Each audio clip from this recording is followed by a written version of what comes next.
लगता है। देवता इच्छा पूरी करते हैं, लेकिन भगवान इच्छा का नाश कर देते हैं। देवताओं के पास आप जाओगे, फलाना देव ये मांगोगे ये दे देगा। आपको विद्या चाहिए, भोलेनाथ जी का भजन करो। कई लोग नहीं होते, शंकर जी के मंदिर कौन से दिन जाना चाहिए? अच्छा, मंगलवार को एब्सेंट रहते हैं क्या भोलेनाथ जी? नहीं रहते क्या मंदिर में? और हनुमान जी के यहाँ कब जाना चाहिए?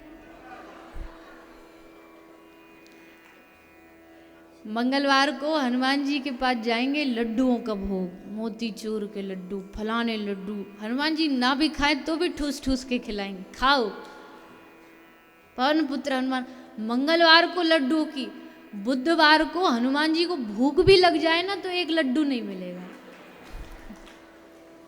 बेचारे हनुमान जी ढूंढते कि आज कोई एक तो दे जाए। कल तो ढेर लग रहा था, आज एक कई तिनका तक नहीं है। भगवान हमारी बुद्धि देखो, भगवान को भी हमने समय पे बांट रखा है, वारों पे बांट रखा है। अगर आप हनुमान जी के सच्चे भक्त हो ना, तो मैं कहूँ मंगलवार को तो जाओ ही मत। मंगलवार को बेचारे हनुमान जी इतने बिजी रहते हैं। कोई ऐसा दिन ढूंढो जिस दिन थोड़े वो कम बिजी हो, उस दिन जाओ, आराम से बात करो, तब फुर्सत से बात करेंगे आपसे। भगवानों के दरबार में भी। अच्छा, फिर ये बार किस लिए कहे गए कि ये उनके लिए हैं जो केवल अपनी इच्छा पूर्ति करने के लिए, काम बनाने के लिए, उनको भोलेनाथ जी से काम है, चलो एक दिन हुआ, एक दिन होके आ जाओ, अपना वो चिट्ठी रखाओ, अर्जी रखाओ, भोलेनाथ जी पूरा कर दे। पर जो भक्त होता है ना, उसके लिए कोई वार नहीं, उसके लिए हर दिन भोलेनाथ जी का है, उसके लिए हर दिन हनुमान जी का है। जो दिन उनके बगैर, उसके लिए वो दिन ही बेकार, चाहे कोई भी हो। बच्चों को भी हम यही सिखाते हैं, माफ करना, और बच्चों के दिमाग में भी हम बचपन से यही चीज भर देते हैं, आज तेरा एग्जाम है, जा आज फलाने मंदिर में जाके कुछ चढ़ा के। अब बच्चों के मन में बचपन से बैठ गया कि अगर काम बनवाना है तो मंदिर जाना चाहिए, बिना काम के मंदिर में हमारा कोई काम नहीं। कितनी गलत चीज हम बच्चों को सिखाते। नंबर अच्छे चाहिए तो शंकर जी पे दूध चढ़ा दो, ब्याह करवाना है तो ये कर दो। ये वो करता है जिसको कुछ चाहिए, वो देवताओं की ऐसी पूजा करता है। लेकिन जिसको भगवान से कुछ नहीं चाहिए, जिसको भगवान से केवल भगवान चाहिए, उसके आगे और दूसरा मैं कुछ नहीं मांगता। मैं तुझे चाहूं तो चाहूं, पर तू न मुझको चाहना, क्योंकि तूने गर चाहा मुझे तो मगरूर हो जाऊंगा मैं, अभिमान बढ़ जाएगा मुझ में। देखो वो भी मुझे चाहते हैं। मैं तुझे चाहूं तो चाहूं, तू न मुझको चाहना, तूने गर चाहा मुझे मगरूर हो जाऊंगा मैं तुझे देखूं तो देखूं, पर तू न मुझको देखना, क्योंकि तूने गर देखा मुझे तो मशहूर हो जाऊंगा मैं तुझसे मांगू तो मांगू, पर तू कुछ न मुझको देना, क्योंकि तूने गर दिया मुझे तो भक्त नहीं, आशिक नहीं, फिर मजदूर कहलाऊंगा मैं। और मैं मजदूरी नहीं करना चाहता, मैं तुझसे सौदेबाजी नहीं करना चाहता। मेरी भक्ति सौदेबाजी की नहीं है। ये सौदेबाजी वाले भक्ति करने वाले थोड़ा समझ जाएं, भगवान सौदा नहीं है। तत्सुखे सुखित्वम। गोपी से पूछा, गोपी तू मथुरा से तो वृंदावन दूर नहीं है, तो तू चली क्यों नहीं जाती? तू जा तो सकती है ना, वृंदावन में ही तो रहते हो तुम, मथुरा चले जाओ। पैदल पैदल भी जाओगे तो एक आध घंटे में पहुंच जाओगे मथुरा, कौन सी बड़ी बात है। पर गोपी कभी गई नहीं, कोई ब्रज का आदमी गया नहीं। क्यों?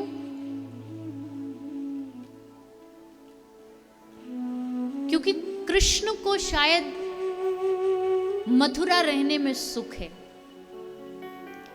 अगर उसको मथुरा रहने में सुख है, हमसे दूर रहने में सुख है, तो हम उसके सुख में जाकर के बाधा क्यों बने? अगर उससे ब्रज में सुख मिलता तो यहीं रहता ना। उसे वहां रहने में सुख है तो हम उसके सुख में बाधा नहीं बनना चाहते। वो जहां रहे सुखी रहे, हमसे दूर भी रहे तो सुखी रहे। इस संसार में आप जिससे प्रेम करते हो ना, और आपको पता चले उसने आपको छोड़ के किसी और से ब्याह कर लिया, जीवन भर आप उसका मुंह नहीं देखोगे, आप उससे ईर्ष्या करोगे कि इसने मेरे साथ धोखा किया, धोखेबाज है।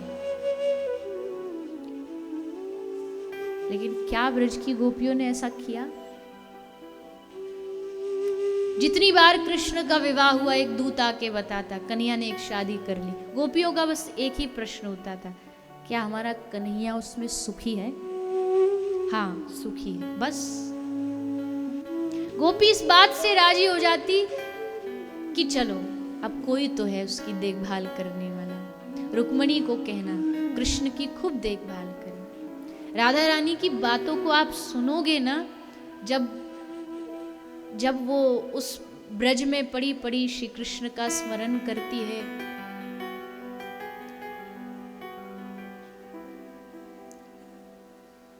प्रेम की परिभाषा अपना सुख नहीं होता है। अपना सुख जहां देखा जाए वहां प्रेम स्वार्थी बन जाता है। और अपना सुख न चाहते भी संसार में होता ही होता है।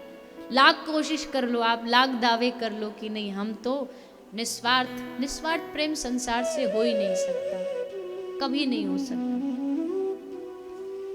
स्वार्थ है इसलिए सब एक दूसरे से जुड़े, तभी दुनिया चल रही है और उसमें कोई दोष भी नहीं है। भगवान ने दुनिया को, रिश्तों को बनाया ऐसा है कि सब एक दूसरे से स्वार्थ से जुड़ के आगे चल रहे हैं। लेकिन कम से कम भगवान के साथ तो इस रिश्ते को निस्वार्थ रखना चाहिए, वहां तो स्वार्थ नहीं आना चाहिए। जब कई वर्ष बीत गए, 100 वर्ष का वियोग ब्रज में हुआ, 100 साल तक ब्रज ऐसा रहा जैसे अब प्राण गए, अब शरीर गया, अब गया। यशोदा को लगता कि अब वो जीवित नहीं रहेंगी, लेकिन तब नंद बाबा आके कह देते, यशोदा तू अगर चली गई और कृष्ण आया और पूछा कि मेरी मैया कहाँ है, माखन कहाँ है, तो क्या जवाब दूंगा मैं उसको? कितना दुखी होगा वो। कृष्ण दुखी होगा ये सोच करके यशोदा फिर से जी उठती, कहीं कृष्ण को आए और कष्ट ना हो जाए। कह के तो गया था ना कि परसों वापस आ जाऊंगा, किसी काम में रह गया होगा, बेचारे के ऊपर जिम्मेदारी बहुत है ना। दोष नहीं दिया यशोदा मैया ने, छोड़ के चला गया, ऐसा कर दिया वैसा कर दिया, ऐसा बेटा होता है। माँ बाप का ध्यान नहीं रखा, ये नहीं किया वो नहीं किया। यशोदा कह रही है कि मैं जानती हूं वो आना तो चाहता है, लेकिन राजा बन गया है, राजा की कितनी जिम्मेदारियां होती, मैं समझती हूं, मैं जानती हूं। फिर से जी उठती गोपियां, राधा रानी।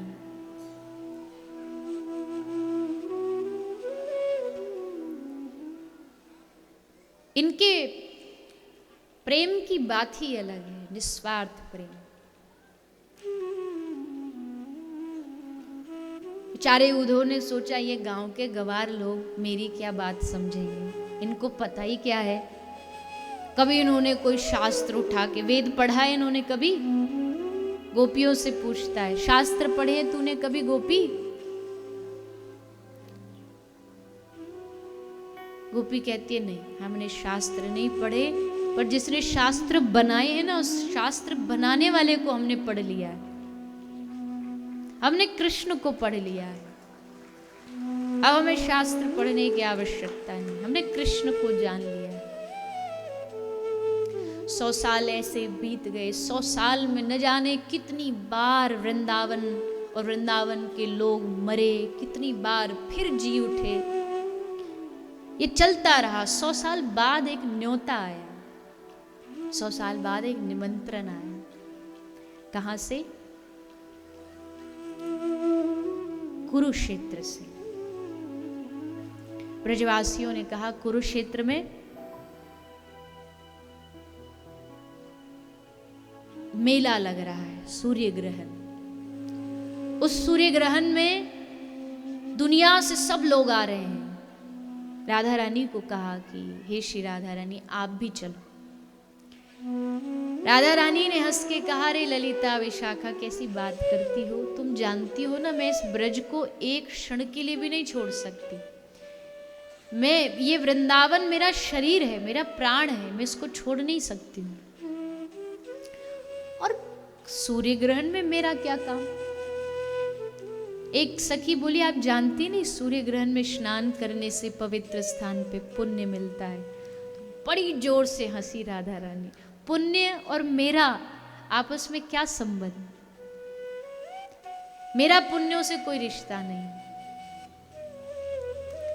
खूब समझा रहा है, सखियां समझा रही हैं। कोई कहती है दान करेंगे, वहां जाके दान से फल मिलता। कोई कह रही है आप यहाँ पड़ी पड़ी बस कृष्ण को याद करती हो, चलो हमारे संग। तभी एक सखी ने बोला, ये सब झूठी बातें मत कहो, असल बात बताओ। असल बात क्या है? तो एक सखी ने बड़े धीरे से कहा, आप जानती हो वहां कौन आ रहा है? कौन आ रहा है? वहां उस ग्रहण में श्याम सुंदर आ रहे हैं, अपने पूरे परिवार के साथ। सब रानी, बाल बच्चे सबको लेके आ रहे हैं। ये बात एकदम हृदय में जाके लगी। मिलन की एकदम खुशी, उत्साह राधा रानी को हुआ। अच्छा, श्याम सुंदर आ रहे हैं, मिलना होगा, देखना होगा, उनका फिर से स्पर्श होगा। फिर एकदम निराश हो गई। कहा नहीं नहीं सखी, मैं नहीं जाऊंगी। अरे पर क्यों? आप दिन रात उनके लिए तो सोचती हो कि एक स्वप्न में उनका दर्शन, जागृत में उनका दर्शन। तब श्री राधा रानी कहती है कि जानती हो क्यों नहीं जाना चाहती? कृष्ण तो छोड़ के चला गया, उसके बाद किसने संभाला हमको? इस ब्रज की माटी ने, इस ब्रज की रज ने हमें संभाला। मैं इस ब्रज की रज को कैसे धोखा दे के छोड़ के चली जाऊं? मैं नहीं जाऊं। लेकिन फिर वृषभान और कीर्ति मैया ने समझाया और उनकी जिद के आगे राधा रानी की एक न चली। सब बैठ गए बैलगाड़ी में। पहली बार ब्रज से बाहर श्री राधा रानी कहीं जा रही हैं। जैसे जैसे वृंदावन से रथ दूर होता जा रहा है, वैसे वैसे हृदय में एक तड़प बढ़ती जा रही है कि मेरा बरसाना छूट रहा है, मेरा ब्रज छूट रहा है। गाड़ी कुरुक्षेत्र में पहुंच जाती है। सबके शिविर लगे थे। ब्रजवासी, कोई यहाँ नहाने स्नान करने नहीं आया सूर्य ग्रहण, सब कृष्ण से मिलने आए। शिविर में सब बैठे हैं। एक शिविर लगा है राजाधिराज महाराज द्वारिकाधीश श्री कृष्ण का। सखा सब भागे भागे गए, मनसुख भागा भागा गया कृष्ण को देखने के लिए। अब सब बदल चुका है, सबकी आंखें बूढ़ी हो चुकी है। और इन ब्रजवासियों को बूढ़ा समय ने नहीं किया, इन ब्रजवासियों को बूढ़ा कृष्ण के विरह ने किया था। यशोदा बूढ़ी नहीं हुई थी, नंद बाबा बूढ़े नहीं हुए थे, पर कृष्ण की याद ने इनकी आंखों को धुंधला बना दिया था। दिखाई नहीं दिया आयु के कारण नहीं, पर कृष्ण विरह में रोते रोते अब ये आंखें कुछ देखना नहीं चाहती थी। और जो देखना चाहती थी वो था नहीं। मनसुख पहुंच गया, जाकर के मनसुख ने आवाज लगाई। अब वहां कोई द्वारिकाधीश थोड़ी पुकारता, मनसुख ने जोर से आवाज लगाई, कन्हैया, ओ कान्हा बाहर आ। भीतर बैठे हुए श्री कृष्ण का एकदम हृदय कांप उठा। आज 100 वर्ष बाद ये नाम सुनने मिला। यहां कौन है जो कन्हैया कहता है? यहां कौन है जो कान्हा कहता है? श्री कृष्ण अपने शिविर से बाहर आकर के देखते मनसुख खड़ा है। ये वही मनसुख है जिसको मैं वादा करके आया था कि मैं, हे मनसुख, तू ब्रज को संभालना, मैया को, बाबा को, गोपियों को संभालना, फिर मैं जल्द वापस आ जाऊंगा। कभी कभी कृष्ण को अपने एकांत में, अपने मन से जब कृष्ण सोचते तो अपने हृदय के धैर्य को, बांध को रोक नहीं पाते थे, ये सोच करके कि मैंने इन भोले ब्रजवासियों को बहुत बड़ा धोखा दिया है।